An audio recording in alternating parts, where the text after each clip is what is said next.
I am in Springfield, Illinois, the hometown of Abraham Lincoln and the capital of the state of Illinois. In this video, we'll be taking a look at some of the smaller and lesser known sites in the area related to Lincoln and the history of Springfield. Places like the Lincoln Herndon Law Office or the old state capitol where Lincoln was in the General Assembly for years will have separate videos. The old capitol is surrounded by quite a few historic structures that are now shops. The National Korean War Museum used to be in one of these buildings, but it closed many years ago. There are a lot of looking for Lincoln markers in Springfield, like this one stating that the bath and barber shop he went to is located right here.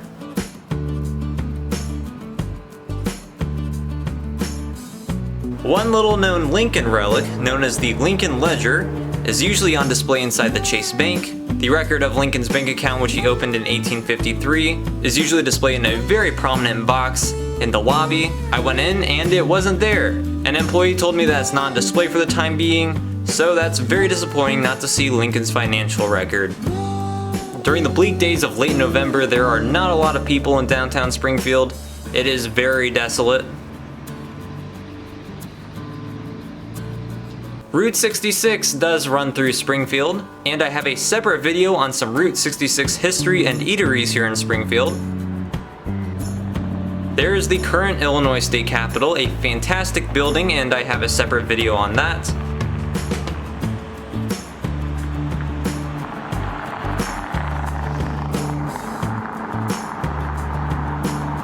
That is the First Presbyterian Church. While this building was constructed in 1872, the original location was the church the Lincolns typically attended. While they never formally joined the church or any church, they rented a pew there, and this church does have the Lincoln pew on display.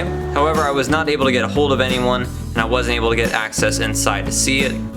There's a vintage sign for Saputo's Italian Foods.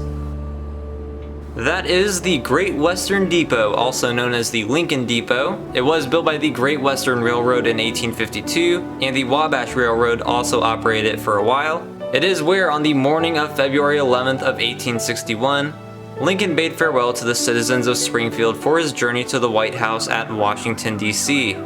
The depot has operated as several iterations of a museum since the 60s, but it has had trouble surviving. Right now it does open sometimes, but it doesn't actually have a set schedule, and every time I've been here, even when it says it's supposedly open, it's closed, and yet again, it is closed today. So that's very disappointing.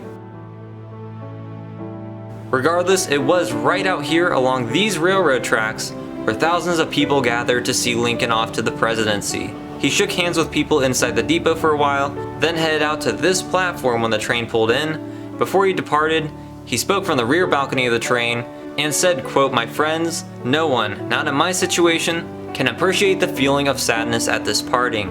To this place and the kindness of these people, I owe everything. Here I have lived a quarter of a century and have passed from a young to an old man. Here my children have been born and one is buried. I now leave not knowing when or whether ever I may return, with a task before me greater than that which rested upon Washington."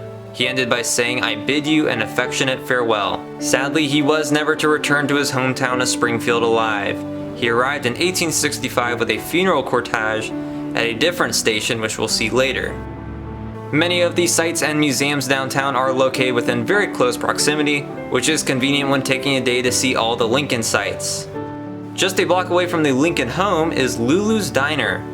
It's a fairly modern place, but it's homey, and the food is really good.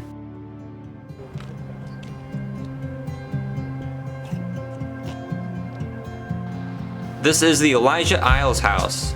It is believed to have been built in 1837, and it is the oldest structure in Springfield. Elijah Iles was one of the earliest settlers in the city, and he ran the first store in the county. Architecturally, the house is pretty interesting. It's Greek Revival, but it was inspired by Southern architecture. It is preserved as a museum, but it's rarely opened, and it's not open during the winter, so that sucks. Also, the Grand Army of the Republic Memorial Museum is right across the street, but it's also closed. Nearby is the Dana Thomas House, a masterpiece of Frank Lloyd Wright. It was built from 1902 to 1904, and it's a really awesome example of Frank Lloyd Wright's organic architecture. As with a lot of Frank Lloyd Wright buildings, there's a lot of Japanese elements and aesthetics added in. It was commissioned by Susan Lawrence Dana, who is a very independent-minded and very wealthy woman, as she was widowed at a young age, so she had Frank Lloyd Wright make this wonderful and very large home.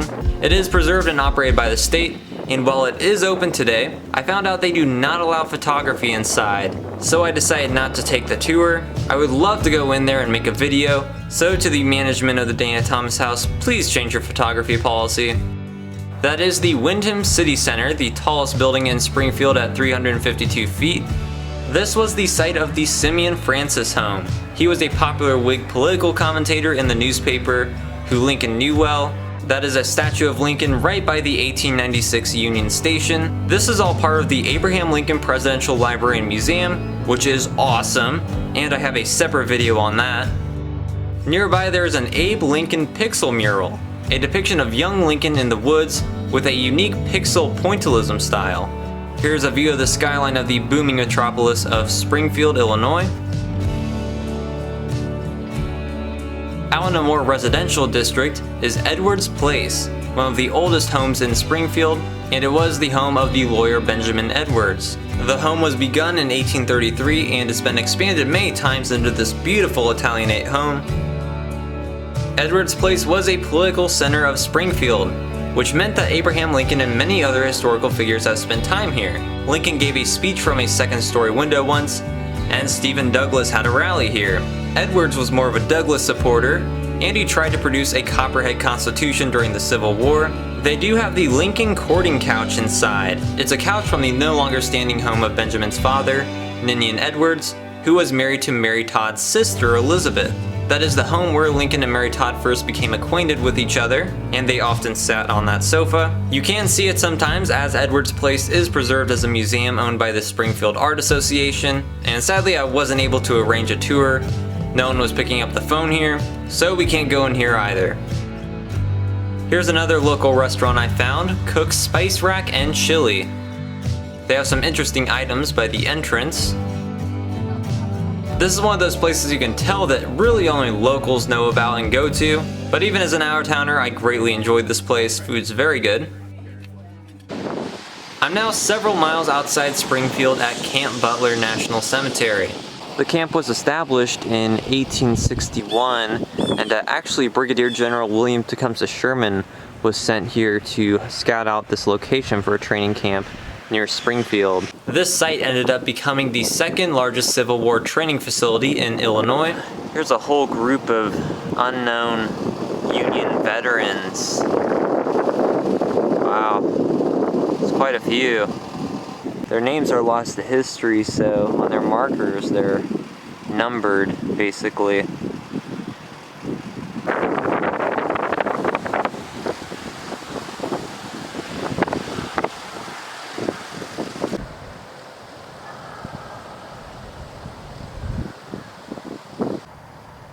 While this camp was originally intended to train muster-in Illinois troops, it ended up becoming a prisoner of war camp. About 2,000 Confederate soldiers who were taken prisoner after the surrender of Fort Donelson in 1862 were sent here. These pointed headstones mark the graves of the Confederate prisoners of war who died at Camp Butler. About 600 died in 1862 when smallpox went rampant through the camp. The conditions for the prisoners were also really poor, probably near the level of Libby or Andersonville, so hundreds more died and are buried here as well.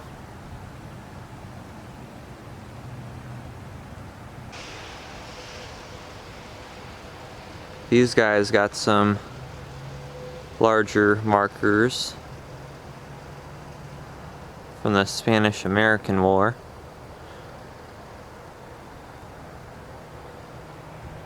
Here are a bunch of graves from the 20th century wars. I can see World War II, World War I, Vietnam.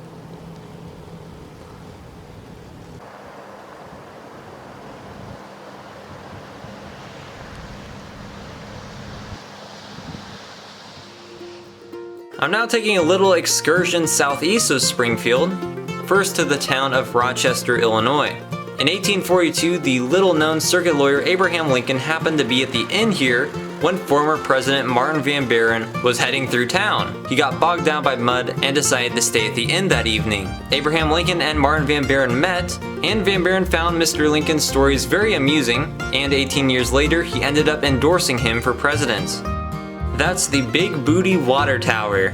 Yeah, this is Booty, Illinois. That's absurd. You know what those pioneers were thinking about.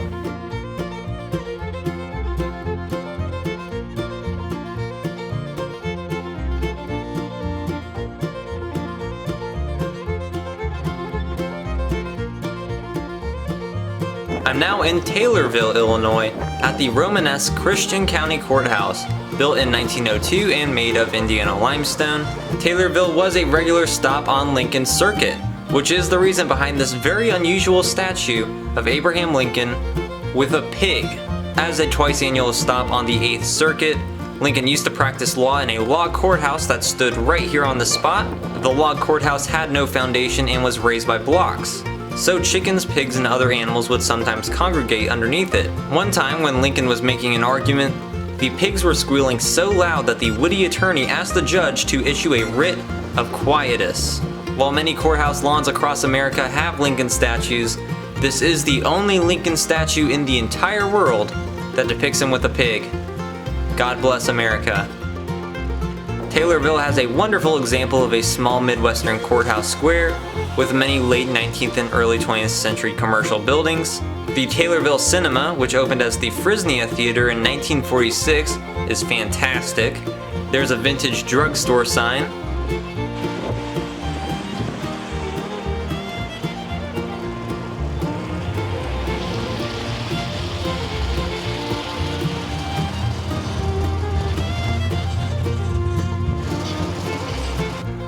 I'm now at Oak Hill Cemetery here in Taylorville to see another unique presidential tribute, but at the entrance they have a Civil War monument and a very bent flagpole. I'm not sure what happened here. There was probably some really strong winds that bent this flagpole nearly to the ground, and it looks weird, so I guess they just left it. That is the Soldiers and Sailors Monument of Christian County. This is the George Franklin Bilyeu Monument. He was killed in Virden, Illinois in 1898 during a confrontation between the United Mine Workers of America and armed guards bringing strike breakers into the Virden mine. And way in the back of the cemetery is a statue of President John F. Kennedy. Of course, this is not his grave. At least I don't think so. There's a lot of conspiracy theories about that. But he is most likely buried at Arlington National Cemetery in Arlington, Virginia, over 800 miles away from here. It is a very unique 8-foot tall statue of Kennedy with squinty eyes, and it's made of Italian Carrara marble. Apparently no one really knows too much about how or why there's a graveyard statue of JFK in Taylorville, Illinois of all places, but the statue was commissioned a month after his assassination, and Robert Kennedy supposedly provided a reference photo of his brother's face to be used by the Italian stone carvers who made this. Apparently the statue was good for the business of the cemetery, as all the plots surrounding the statue were quickly sold out. Out on a back road near Taylorville is a real monument of interest, the roadside grave of Kay the Elephant. Kay, also known as Fatso due to her severe gluttony, was the matriarch of the Carson and Barnes traveling circus. She visited small towns all across America with the circus and delighted millions of children of all ages. Kay did like to eat, all the time. A cornucopia of treats were always provided and within reach of her, so after 50 years of non-stop cotton candy and peanut brittle, her elephant kidneys finally gave out here in Taylorville on October 21st, 1994. She was waiting backstage to waddle around the big top, and she just plopped dead on the spot at age 58. The circus was in the middle of their tour, and their fatso elephant was suddenly dead. What you do with a giant dead elephant? Well, the circus got lucky because a local veterinarian volunteered an elephant-sized plot of land on her farm here. The 4-ton carcass was loaded onto a flatbed truck, and she was delivered and buried right here, in a pit that was 20 feet deep. And this is where she rests in peace, with a marker provided by the circus in gratitude of her service. Now back in Springfield at Washington Park, which is the home of the Thomas Rees Memorial Carillon.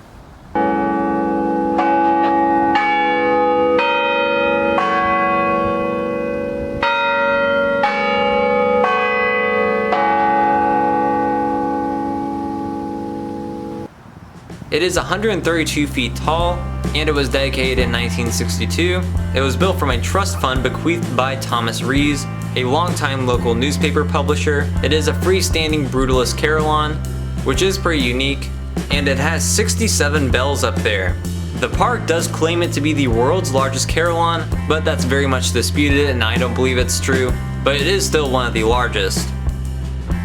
The Washington Park Rose Garden is nearby, and there's a lot of deer out this evening.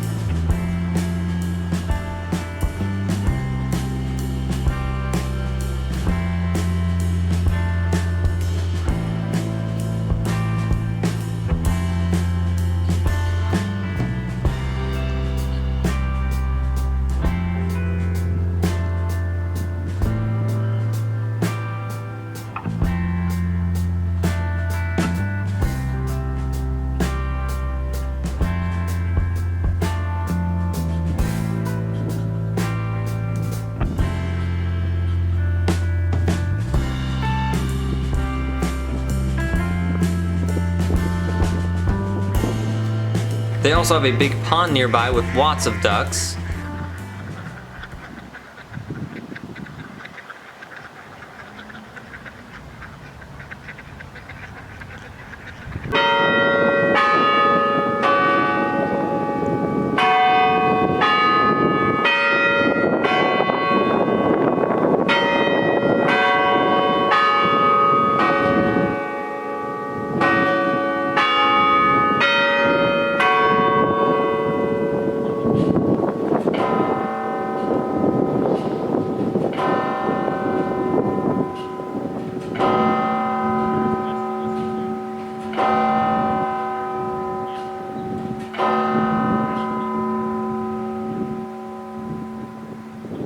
The Carillon is in such a picturesque setting.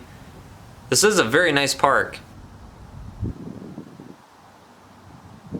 A few blocks away from this Union Station is the site of the old train station, which is currently the Amtrak Station, where a passenger Amtrak train is pulling in.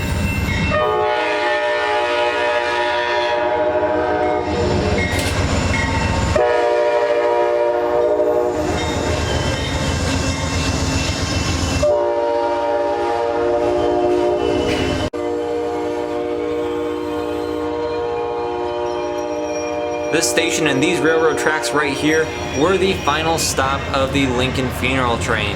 At the end of the sobering 13-day funeral tour of major cities, the funeral train pulled in here on May 3rd, 1865, where the body was removed to lay in state in the state capitol before burial. Here at the current Amtrak waiting area, they have this Lincoln funeral train monument. Inside the Amtrak station, they have this really cool WPA Lincoln mural. I do have many more Springfield and Lincoln related videos, so please check those out, and thanks for watching.